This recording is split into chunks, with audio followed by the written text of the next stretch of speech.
Hey what's up guys, this is me Lavchit Arora. स्वागत है आप सभी बच्चों का आज की इस क्लास के अंदर। जी हाँ, एग्जाम बिल्कुल सर पर आ चुके हैं।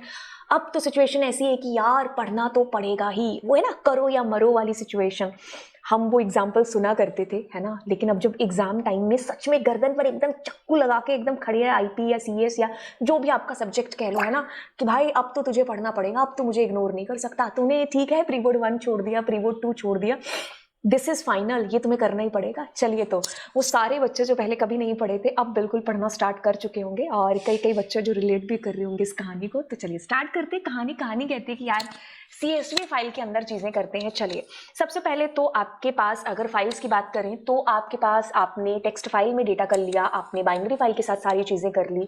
अब हम CSV फाइल के ऊपर आ रहे हैं। देखो, तीनों फाइलों को अगर कंपेयर करें और अगर आप मुझसे पूछो कि मैम कौन सी ऐसी फाइल है जिसको मैं छोड़ के जा सकता हूँ एग्जाम के अंदर, या फिर कौन सी है जो बहुत ज्यादा इंपॉर्टेंट है, देखो यार तीनों फाइलें आपकी बहुत इंपॉर्टेंट है, क्योंकि तीनों से ही आपको प्रोग्राम आ रहे हैं। यार मैं कह ही नहीं सकती कि ये छोड़ दो या ये छोड़ दो या ये कर लो ये मत करो, है ना। बहुत कह लो कि भाई मेरे लिए मुश्किल हो जाएगी अगर मैं आपको एक फाइल चूज करने को कह दूं, क्योंकि तीनों फाइलें बहुत इंपॉर्टेंट है, आपको प्रोग्राम आ रहे हैं तीनों फाइल से। अब देखिए क्या चीज है, मैं आपकी इतनी मदद कर सकती हूँ ये बताने में कि आप पहले, दूसरा और तीसरा किसको करें। देखो, टेक्स्ट फाइल आपको बहुत ज्यादा जल्दी समझ में आ जाने वाली है। मतलब कितनी ज्यादा जल्दी, बहुत ज्यादा जल्दी। अगर आपका लिस्ट वाला मेथड क्लियर है, मतलब अगर आपको लिस्ट आती है ना अच्छे से, जो आपने 11वीं कक्षा में कभी क्लासेस छोड़ी होंगी अपने टीचर्स की, तो आप उनको थोड़ा याद है जो कर लीजिए, है ना। तो यस, ये लिस्ट अगर आपका अच्छे से रेडी है तो आपको टेक्स्ट फाइल समझने में ज्यादा देर नहीं लगेगी। आप इसकी थ्योरी पोर्शन छोड़ करके कूद जाओ इसकी प्रोग्रामिंग पोर्शन के अंदर। रीड लाइन्स, राइट लाइन्स, और सारे प्रोग्राम्स आप इसके प्रोग्रामिंग पोर्शन पर ज्यादा फोकस करो। अगर आपने टेक्स्ट फाइल ढंग से कर लिया तो आपको CSV में बिल्कुल भी देर नहीं लगेगी, क्योंकि इस CSV में हम लिस्ट ऑफ लिस्ट का सहारा ले रहे हैं, ठीक है। यानी कि यहां पर भी आपकी लिस्ट ही है जो आएगी, ठीक है।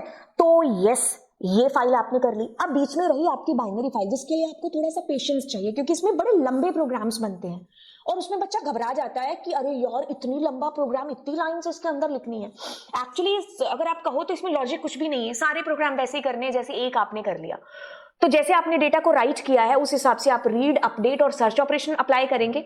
तो अगर आपने लिस्ट में किया है तो लिस्ट के अकॉर्डिंग ये तीनों चीजें होंगी, लिस्ट ऑफ लिस्ट है तो उसके अकॉर्डिंग, डिक्शनरी है तो उसके अकॉर्डिंग। तो इसमें थोड़ा सा आपको पेशेंस रखे, टाइम है जो ज्यादा देना पड़ेगा इसके अंदर, ठीक है, समझने के लिए चीजों को।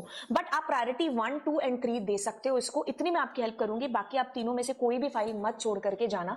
CSV फाइल क्या कहती है, कौन हूं मैं, तो CSV फाइल की फुल फॉर्म है जी बेहद important, which is comma separated values, क्योंकि एक नंबर की आ गई तो हमारी हो जाएगी बल्ले बल्ले। चलिए, कॉमा सेपरेटेड फाइल्स। अच्छा, हमारे पास दो तरीके से फाइल्स हैं, एक तो है जी टेक्स्ट फाइल, दूसरी है जी बच्चा binary file. CSV file text file का ही एक हिस्सा है, ये भी एक पार्ट है, टाइप है टेक्स्ट फाइल का। कॉमा सेपरेटेड वैल्यू, देखो मैंने कहा कि आपकी टेक्स्ट फाइल का ही एक पार्ट है, एक हिस्सा है क्या आपकी CSV फाइल।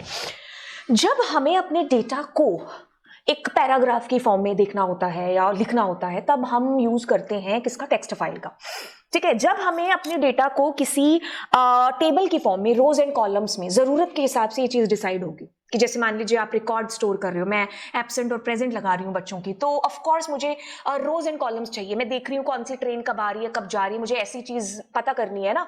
तो जब हम IRCTC की वेबसाइट पर भी जाते हैं तो टेबल की फॉर्म में डेटा रिप्रेजेंट हो रहा होता है ना।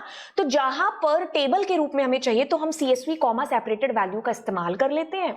जहां पर हमें पैराग्राफ, कोई चिट्ठी की फॉर्म में डेटा चाहिए तो हम टेक्स्ट फाइल का यूज कर लेते हैं। बाकी this is a type of text file, okay. It is simple file format use to store tabular data, यानी कि टेबल की फॉर्म में डेटा जो है हमारा यूज जब हमें करना होता है तब हम इसका इस्तेमाल करते हैं एज पर अ स्प्रेडशीट और database in plain text. Each line in a CSV represent a row and values within the row are separated by comma. ये क्या चीज कहने की कोशिश की जा रही है, जैसे कि अगर हम बात करें किसी भी, आप नोटपैड को ओपन कर लीजिए, आपने उसमें ये पहली लाइन लिखी, दूसरी लाइन लिखी, इसमें देखो ये हर एक जो आपका वर्ड है ना, ये एक कॉमा से सेपरेट हो रहा है, और ये जो हर है ना, ये ना रो को रिप्रेजेंट कर रही है। मतलब कुछ इस तरीके से समझिए इस चीज को।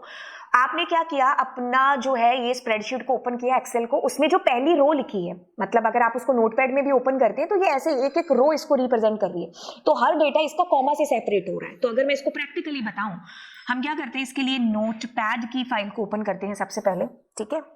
ये मैं बच्चों के लिए बना रही थी, ये बच्चे अपना बना रहे थे ये प्रोजेक्ट CSV फाइल का इस्तेमाल करके, तो उन्हीं का डेटा है ये जो पड़ा हुआ है, ठीक है। एक काम करते हैं, चलो ये मैं ले लेती हूँ, ठीक है। मैं यहाँ पर दोबारा लिख लेती हूँ। चलिए, मैंने कहा नेम, मार्क्स और एज, ठीक है। तो मैंने कहा यहाँ पर नेम लिख दिया, फिर मैंने कहा मार्क्स और मैंने कहा एज, ठीक है। नेम, मार्क्स और मैंने कहा एज, ठीक है। फिर मैंने कहा नेम, मार्क्स और एज, ठीक है। अब जब मैं इसको सेव करूंगी ना, तो मैं सेव करूंगी इसको किससे, CSV फाइल से। तो मैंने इसको कोई भी नाम दे दिया, जैसे मैंने कोई भी नाम .csv दे दिया, तो मैंने इसको डेस्कटॉप पर सेव कर लिया। तो this is your file which is with कोई भी नेम से। अगर मैं इसको ओपन करूंगी तो उसकी एक एक रो यहाँ पर देखो कैसे रिप्रेजेंट हो रही है, और एक एक वर्ड उसका कॉमा से ऐसे सेपरेट हो चुका है। तो बाय डिफॉल्ट जो इसके अंदर डेलीमीटर होता है, that is what, that is comma. Are you getting कि क्या चीज हो रही है? तो आप इसको नोटपैड से भी बना सकते हो, कॉमा से सेपरेट करना पड़ेगा। आप इसको ऐसे एक्सेल की फाइल ओपन करके भी आप इसको बना सकते हो, ठीक है। तो आपको क्या चीज समझ में आई? आपको चीज समझ में आई कि each line in a CSV file represent a row, और जो हर वैल्यू है ना वो सेपरेटेड है किससे, बाय कॉमा से। आई होप ये डायग्राम जो बनाया अभी आपको थोड़ा सा पिक्चर समझ में आई होगी। हम क्यों यूज करते हैं CSV फाइल को? देखो, इसका फॉर्मेट है वो सिंपल है, आसानी से पढ़ा और समझा जा सकता है, लाइट वेट है, ये सबसे बड़ा एडवांटेज है इसका।